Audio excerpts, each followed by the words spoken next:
আগামী 5 নভেম্বর অনুষ্ঠিত হতে যাচ্ছে মার্কিন প্রেসিডেন্ট নির্বাচন। Who would believe this? 80 days from now we are going to defeat 2 মাসের ব্যবধানে রিপাবলিকান প্রার্থী ডোনাল্ড ট্রাম্পকে 2 বার হত্যার চেষ্টা করেন।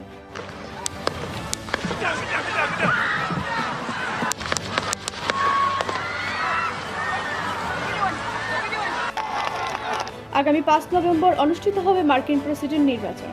নির্বাচনকে সামনে রেখে প্রচারণা চালাচ্ছেন ডোনাল্ড ট্রাম্প। গত জুলাই মাসে পেনসিলভানিয়ার একটি নির্বাচনী সমাবেশে বন্দুকধারীর হামলার শিকার হন ট্রাম্প।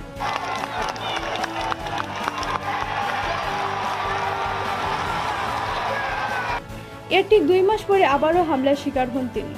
এসব ঘটনাকে কেন্দ্র করে ডোনাল্ড ট্রাম্প বলেন, আমি কখনো আত্মসমর্পণ করব না। এ দুটি হামলার জন্য ট্রাম্প দায়ী করেছেন প্রতিদ্বন্দ্বী ডেমোক্রেটিক পার্টির প্রার্থী কমলা হ্যারিসকে। ডোনাল্ড ট্রাম্পের উপর এ হামলার পর কানে ব্যান্ডেজ পরে তিনি আবারও সম্মেলনে উপস্থিত হন এবং এ বিষয়টি সম্মেলনের চিত্র পুরোপুরি বদলে দেয়।